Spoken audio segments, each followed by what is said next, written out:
What's going on, you guys? It's your boy Patrick, aka Addicted to Combat, back for another week of best bets and props. Another tricky card we're faced with, just like last week. This is UFC Long Island, Brian Ortega versus Yair Rodriguez. Very fun card, but there's a lot of close matchups, but not very close money lines, you know? So there's fights I feel like should be 50-50 a lot of the time on this card, and they have wide money lines, so we really have to be sneaky about how we attack this card. I like the props on this card. There's some time props I like, and I will go over, but we're going to start with a couple of the confident money lines that I do like right now, which is, first of which is Shane Burgos at about minus 190 currently over Charles Jourdain. This is one of the spots I like to attack, where I see a young guy in Charles Jourdain, about 26 years old, taking a very, very big step up in competition now against Shane Burgos. Burgos has not only proven his durability, only being ever defeated by strikes by the likes of Calvin Kattar and Edson Barbosa. He's both lost to and beaten the better opponents by far out of the two so far. So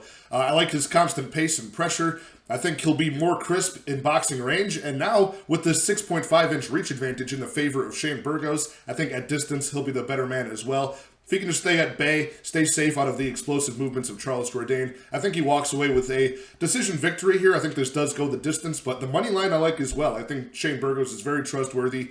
You saw his last fight against Billy Quarantillo, where he went, to war over 3 rounds.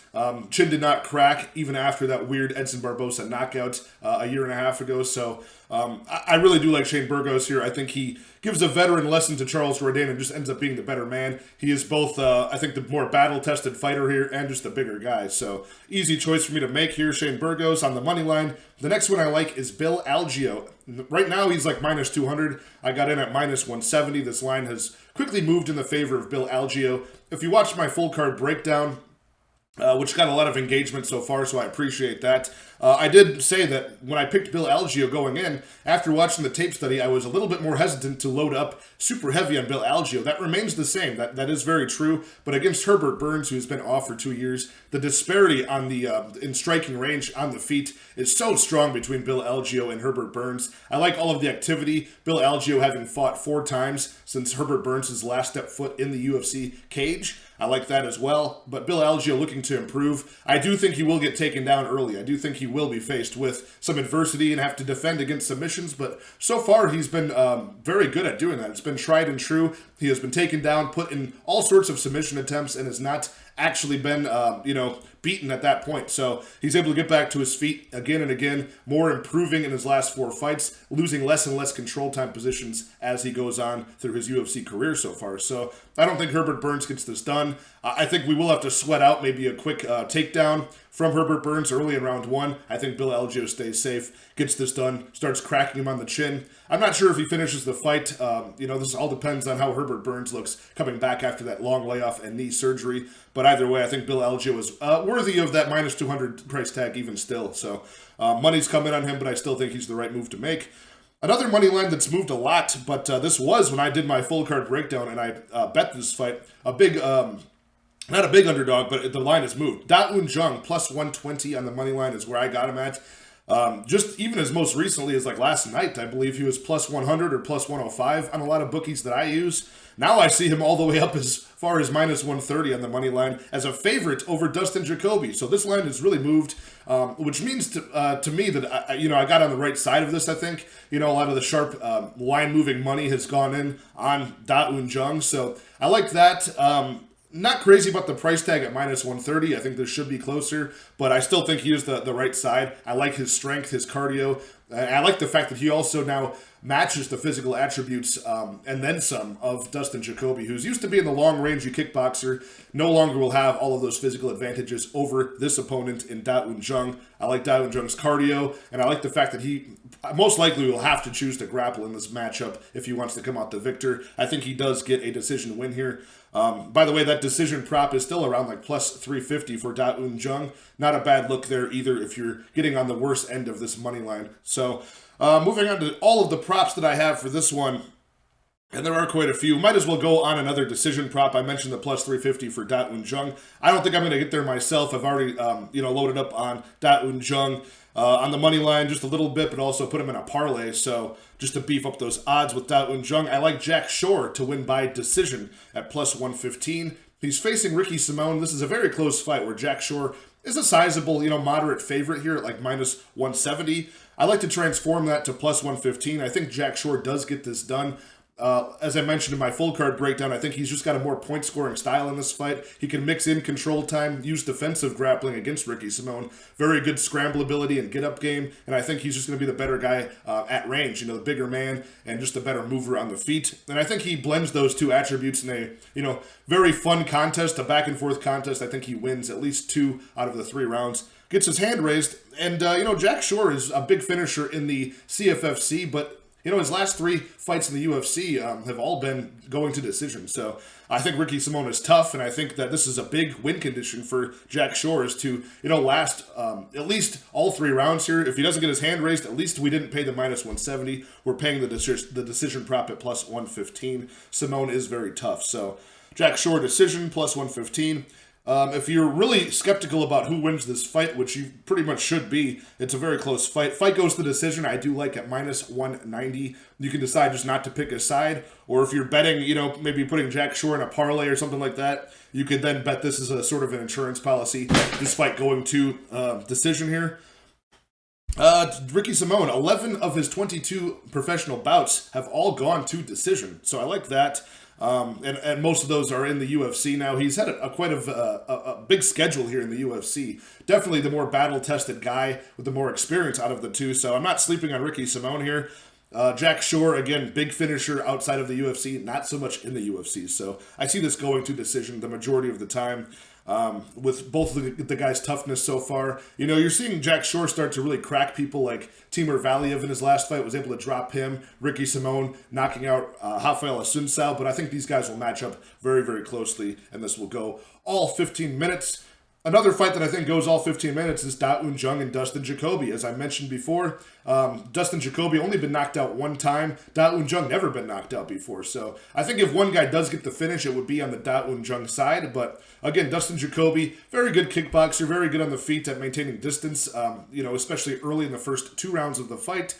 And Dustin Jacoby, again, not a big finisher inside the UFC. I think he's only had like 1 or 2 finishes in the UFC. And 4 of his last 5 have all gone to decision. So neither guy a real big submission threat here, even if they do start doing some cage pushing or Da Un Jung gets takedowns. I don't think there's a big submission threat either way. Fight goes to decision is only minus 115 for these guys. They are big 205ers, so naturally there's some inherent power there. I'm not saying this can't finish, but just going off the numbers, it usually doesn't, and I think they'll match up pretty closely and respect each other's powers. So minus 115 for that fight to go to decision.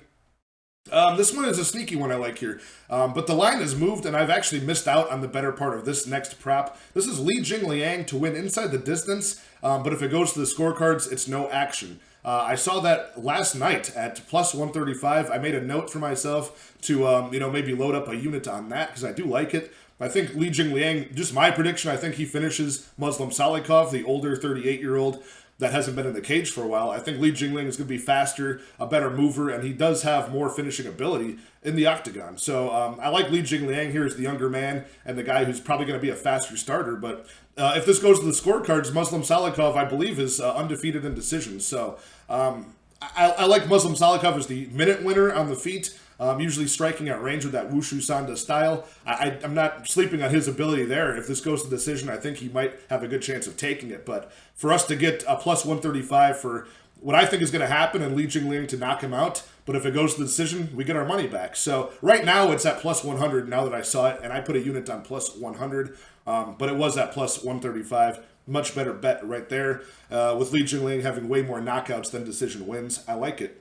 So that's most of the big ones. There's a couple, just ones that I would sprinkle a little bit of money on. I like Lauren Murphy to win by split decision. I think this matchup is a really weird circus-style matchup between Murphy and Miesha Tate, who was off for like 4 years, decided to come back. Now she's gone 1-1. Lauren Murphy has just been, pretty consistent over her past 8 years in the cage.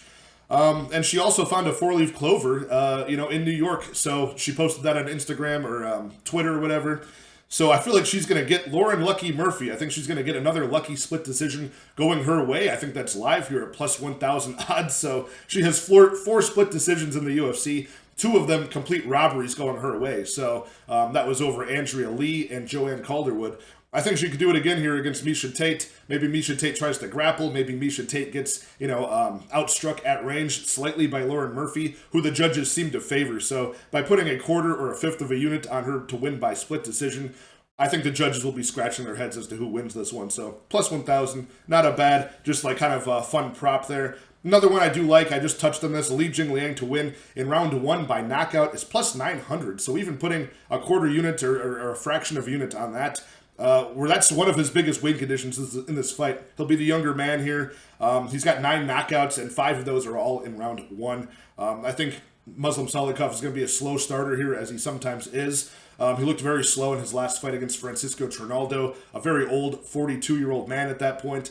Muslim Salikov not that far off of 40 himself. Li Jingliang, I think, is going to be a fast starter, as we've seen him be before against guys like Zaleski dos Santos and Santiago Ponzinibbio, who he welcomed back to the octagon after a layoff. Started fast, and his hand speed was so good, his combinations are so good, he could crack the chin of Muslim Salikov and finally give him his first knockout loss. For plus 900 is one of his main paths to victory. Historically, I don't like that at all, or I don't hate that at all either. So, I'll go over my top 2, 4, and 6 confident fighters for this card. Just like last week, it'll be kind of laughable here because these are some very sketchy spots in my opinion. Starting off, I did a 2-leg parlay between Shane Burgos, who I'm probably the most confident in this week, and Brian Ortega, who I think will get the better of the 5-round fight he has against Rodriguez. I put 2 units on that to win. It's a plus 142 odds there, so we're getting plus money, which I like, and that'll lead up to an ability to hedge out if we get to the main event, because the next 2 fights I'm putting to a 4-leg parlay, Amanda Lemos and Bill Algeo, putting 1 unit on that, that's plus 387 odds. So, really juicing up these odds here with, the first 2 fights. Then the next part of the parlay is Jack Shore and Da Un Jung. Again, I got Da Un Jung at that plus 120 number, making this parlay. Put 1 unit on that 6-leg parlay for plus 16.7 units in return for a 1-unit win if that were to cash. So if we can make our way all the way and get lucky on these parlays all the way up to the main event, you could hedge out on the main event, put money on Yair Rodriguez, the underdog, and guarantee a profitable night. Again, the way I've set this up with plus money on the first 2-leg parlay here, if you were to get that first 2-leg parlay, Burgos and Ortega, that now you're going to be profitable even if the next 4 fighters on the 4 and 6-leg fail. If they all lose, you're still coming out profitable by a little bit there. So I like the way that parlay is set up. It is very risky, but it's very low risk, high return. We can match that with a couple of the money lines we hit straight up, which are Shane Burgos, Algeo, Da Un Jung, and then just choose a couple of these props that I went over, and it should be a good little portfolio of a sketchy fight card here. So again, leave a comment down below of which ones you like, which ones you disagree or agree with. Any weird ones that you found yourself that are good edges over the bookies this week. I'd like to hear it, because it's a very sketchy card, and I like all the ideas I can get to make some money over the bookies this week. All right, you guys, I will talk to you guys on the recap video after this event is over. I think it is an early start time on Saturday, so I'll probably have to watch this one on Sunday for the most part if I'm busy on the weekend, but what are you going to do? I think next week is an early fight card as well in that London card, Aspinall versus Blades. Very excited for that card too. So good luck in all your betting action, and I will see you guys next time. Hit that like, hit that subscribe. Let's keep this channel growing.